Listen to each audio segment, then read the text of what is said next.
Hello guys, कैसे हैं आप। Welcome to my channel. और अब मैं ऑफिस जाने के लिए हो गई हूँ रेडी। सारा अपना काम कर लिया है मैंने मॉर्निंग का।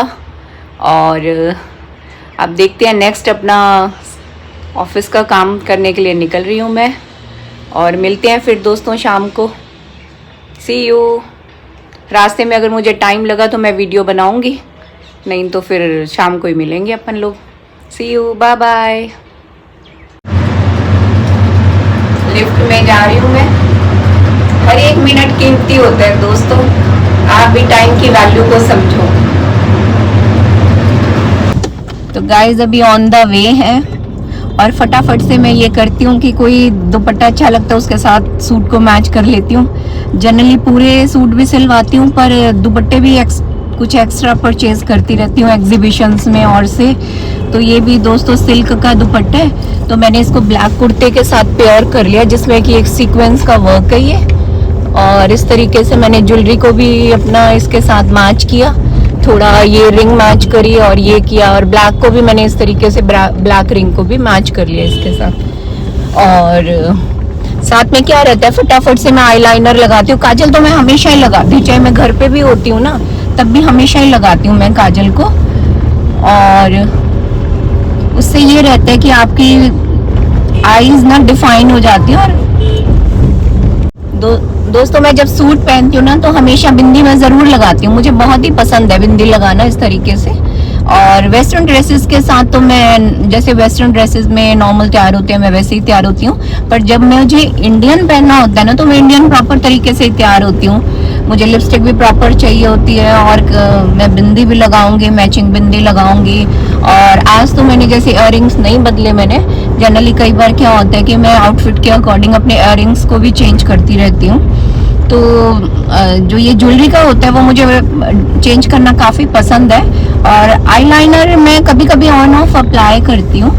तो आईलाइनर का ये रहता है कि जैसे मैं ज़्यादातर स्केच पेन वाला यूज़ कर लेती हूँ, क्योंकि जो लिक्विड आईलाइनर होता है वो सूखने में काफ़ी टाइम लगता है। तो स्केच पेन एकदम से जैसे सिंपल लाइन लगानी होती है, बस वो लाइन ही लगती है और ऐसे देखने में ऐसा लगता है कि प्रॉपर आईलाइनर ही लगता है। ये देखो दोस्तों, ये देखो। तो इस तरीके से लिपस्टिक भी मैं ऐसे ही फटाफट से आउटलाइन करके और लिप्स के अंदर लिपस्टिक को बस फिल कर लेती हूँ। तो फटाफट से कोई ज़्यादा टाइम नहीं लगता, मुझे 5 मिनट ही लगते हैं। और आज मैंने जैसे सुबह उठते ही तेल लगाया था तो फटाफट से हेड वॉश कर लिया मैंने। और कुछ ज़्यादा टाइम नहीं लगता दोस्तों, फटाफट से हो ही जाता है काम। एक रूटीन की कई सालों से मेरी हैबिट डेवलप हो गई काम को फटाफट से करने की। तो इस तरीके से काम मुझे कोई वो नहीं लगता है। और अब जो ये तैयार होना और ये जाना और ये सब चीज़ें मैं अपने लिए करती हूँ क्योंकि मुझे पसंद है इस तरीके से। तो दोस्तों आप भी इस तरीके से कुछ करते होंगे तो आप भी अपना शेयर करिए। जब गाड़ी ड्राइव करती हूँ तब तो पूरा ध्यान ड्राइविंग पर ही होता है। और जब साथ वाली सीट पे बैठी हूँ, क्योंकि अब चौधरी साहब ड्राइव कर रहे हैं, तो मुझे ये रहता है कि साथ में मैं बातें भी कर लूँ आप लोगों से। और मुझे ये जैसे ही मैं बैठती हूँ ना गाड़ी में, तो जब ये सीट बेल्ट लगाते हैं तो मुझे ऐसे पकड़ने की हमेशा से ही आदत है। जैसे ही मेरा बेटा हुआ ड्यूरिंग प्रेगनेंसी भी मेरे को क्योंकि वेट काफ़ी बड़ा हुआ था तो ड्राइव करती थी तो दम घुटता था इस तरीके से, तो मैं बेल्ट को ऐसे खींचती रहती थी। तब से ये हैबिट ऐसे डेवलप हो गई कि जब भी मैं बैठूंगी सीट बेल्ट को बस ऐसे खींच के ही बैठती हूँ मैं। तो साथ में कोई बैठा भी होता है ना तो वो हमेशा मुझे ये बोलते हैं कि आप हमेशा ऐसे सीट बेल्ट क्यों पकड़ के बैठते हो। तो बच्चे भी मुझे कई बार टोक देते हैं इस तरीके से। फिर मैं छोड़ देती हूँ ऐसे और फिर मुझे लगता है मेरा दम घुट रहा है तो फिर से मैं फिर पकड़ लेती हूँ इस तरीके से। तो आपने भी नोटिस किया होगा इस तरीके से मुझे। और काफ़ी मैं इस अपनी आदत को छोड़ने की काफ़ी कोशिश करती हूँ। और अब मैं बात भी कर रही हूँ तब भी मैं काफ़ी अलर्ट हूँ और मेरा ध्यान आपकी तरफ ही है। तब भी एक हाथ देखो दोस्तों मेरा इधर ही है कि भाई मुझे सीट बेल्ट पकड़ के ही बैठना है। तो इस तरीके से दोस्तों मुझे ज्वेलरी पहनना और तैयार होना काफ़ी पसंद है। और जनरली मैं छुट्टी वाले दिन भी काजल तो ज़रूर लगा के रखती हूँ। तो ऐसा नहीं है कि सामने वाले को देख के अच्छा लग रहा है, पर आप अपने लिए भी क्या कर रहे हैं वो आपके ऊपर डिपेंड करता है। तो ऐसा काजल लगा के मुझे अपने आप को शीशे में देखना वैसे मुझे बहुत अच्छा लगता है। तो आज सुबह उठते ही मैंने बालों में तेल लगाया था और शैम्पू भी कर लिया।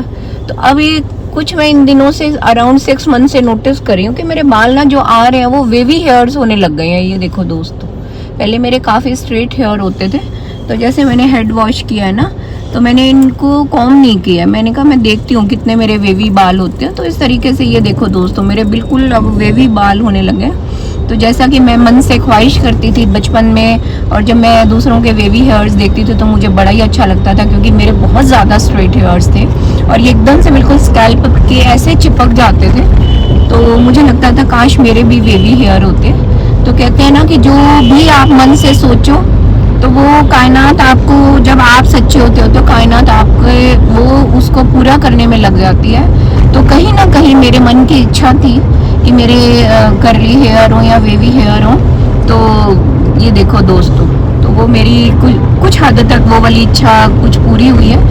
एक तो वेवी हेयर का ये भी रहता है कि थोड़ा खिला खिला सा लगता है और थोड़े बाउंसी सी लुक आती है फेस पे ना, थोड़ा अच्छा लगता है।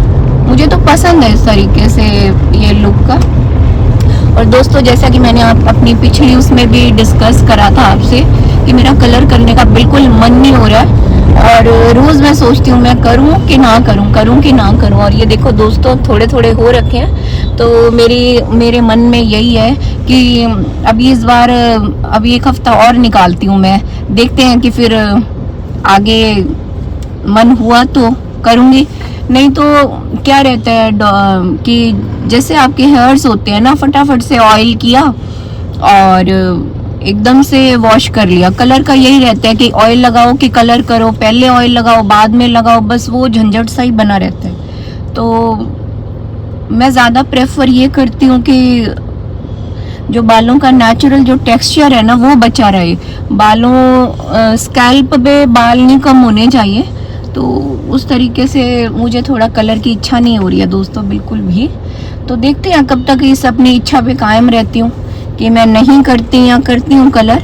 तो इसमें अभी मेरा 50-50 लगा रहता है। हर हफ्ते मेरा यही रहता है मैं करूँ कि ना करूँ, और पिछले कितने टाइम से मुझे लगता है कि ऐसा, और ऐसा नहीं है कभी मैंने 3-4 महीने ऐसा भी हुआ काफ़ी साल पहले। मेरी मदर जब चली गई उसके बाद मेरा मन भी नहीं हुआ इस तरीके से कलर करने को, तो 3.5 से 4 महीने बाद कलर करा था। तो अप्रॉक्स मेरे इतने बाल वाइट आ गए थे, और फिर बस आसपास जैसे घर परिवार वाले सब बोलते ही हैं, तो उस तरीके से मैंने भी उनकी बात को रखा और कलर कर लिया। तो तब तो मेरी एज भी छोटी थी, अब धीरे धीरे लगता है कि नहीं यार अब वाइट ठीक लगेंगे।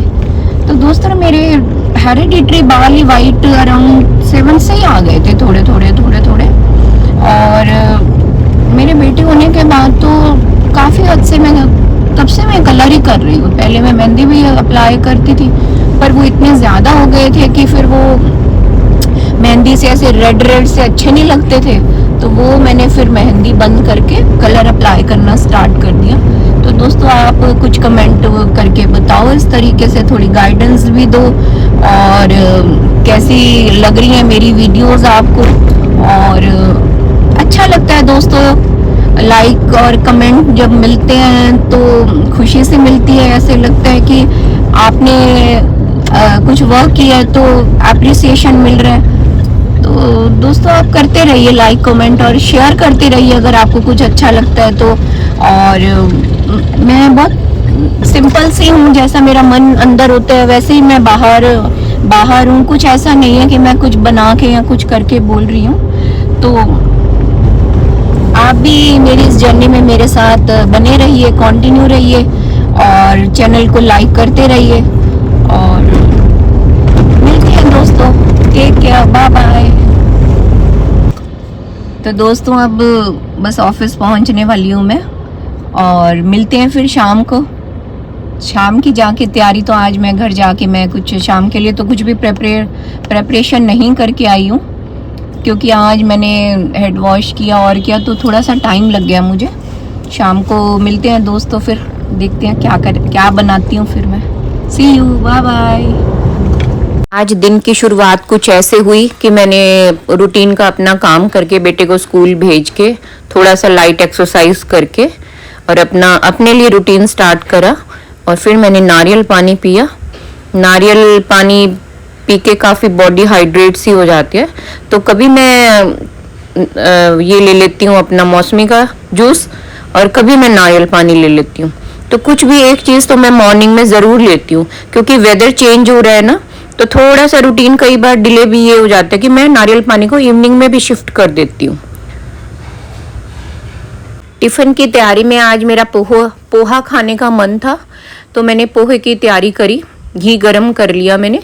घी में मैंने इस तरीके से थोड़ा अभी गैस ऑन ही करा था, तो मुझे लगा कि मैंने पहले से ऑन कर रखा है, पर घी तो गरम था नहीं। राई डाल दी थी मैंने, तो थोड़ा वेट करती रही। ये देखो गरम हो रहा है घी, राई डाल दी मैंने।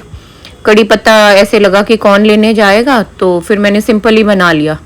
और इसमें मैंने प्याज चॉप करके डाल लिए, काफ़ी सारे। मुझे प्याज और ये सब चीज़ें ना थोड़ा सा मुझे खुला ही पसंद है, तो उसमें थोड़ा काटने में मैं फिर आलस नहीं करती, बिल्कुल भूनती रही। खुला सा मैंने प्याज काट लिया, फिर ब्राउन सा नहीं हो गया। तो थोड़ा सा ना तो वो एकदम से पकाना है और ना ही वो कच्चा रहे, बीच का सा हो जाए, जिसमें वो खाने में मुंह में फिर वो स्मेल से नहीं आती। कच्चे प्याज खा के थोड़ा स्मेल से भी आती है ना। तो इस तरीके से मैंने प्याज को, मेरा तकरीबन ये भून ही चुका है, और इसको सिम पे ही पकाती हूँ मैं ना। तेज आंच पे अगर प्याज को पकाऊंगी तो फिर वो जल ही जाएगा। और साथ में मैंने मूंगफली पहले से ही फ्राई करके रखी हुई थी, तो मूंगफली मैंने डाल दी इसमें। मुझे काफ़ी पसंद है, और मूंगफली उसमें कुछ तो प्रोटीन भी होता है, तो इसलिए अच्छी लगती है। और ये मैंने टमाटर काट के रखे हुए थे, तो टमाटर डाल दिए मैंने। टमाटर आज एक ही काट पाई, मेरे को लग रहा था कि कहीं ज़्यादा ना हो जाए, तो इसलिए फिर मैंने एक ही टमाटर काटा, और 2 प्याज थे मेरे। तो बस हल्का सा सिम पे अपना इसको धीरे धीरे, थोड़ा सा भाप से ही टमाटर तो पक ही जाता है, तो इस तरीके से ना ज़्यादा टाइम नहीं लगता पोहा बनाने में। और फिर मैंने हल्दी डाल दी, और साथ में ही थोड़ा सा मैंने इसमें नमक डाल दिया, ये बस। तो कुछ ज़्यादा मसाले से मैं खाती भी नहीं हूँ, लाइट ही खाना खाती हूँ मैं। और बस इन दिनों अब कभी पोहा बना लेती हूँ, कभी चिल्ला बना लेती हूँ, तो बस ये फोकस ज़रूर रहती हूँ कि मुझे प्रोटीन डाइट तो लेनी है। तो मूंगफली में क्योंकि प्रोटीन होता है तो अच्छा ही लगता है। और ये मैंने भिगो रखा था पोहा, वो मैंने डाल दिया पूरा, और इस तरीके से पोहा ऑलमोस्ट बनने वाला ही है। और बनने के बाद थोड़ा सा, मुझे जब तक ड्राई फ्रूट नहीं डालूँ ना, तो मुझे खुद ही नहीं अच्छा लगता। तो ड्राई फ्रूट तो मेरा खाने का मेन सोर्स होता है, कि मुझे ड्राई फ्रूट और ये सब चीज़ें तो चाहिए ही होती हैं। अगर नहीं भी मैं खाती ना, तो मैं वैसे ही हाथ में मुट्ठी भर के खा ही लेती हूँ ड्राई फ्रूट, आते चलते फिरते। तो ये मैंने ड्राई फ्रूट लिए हैं, इसमें बादाम हो गया, काजू हो गया। काजू मैंने नमकीन ही डाल दिए थे इसमें, और साथ में मैंने इसमें किशमिश भी डाल दिया। तो थोड़ा खट्टा थोड़ा मीठा बीच में आता है, तो बड़ा ही स्वाद लगता है इस तरीके से। वो आपकी, चलो अपना पोहा तो हो गया रेडी, और अब बस टिफिन में मैंने इसको डाल लिया है, थोड़ा ढक्कन बंद होते ही। तो मिलते हैं दोस्तों, ऑफिस के लिए अब मेरा हो गया सब सामान रेडी ना। सी यू।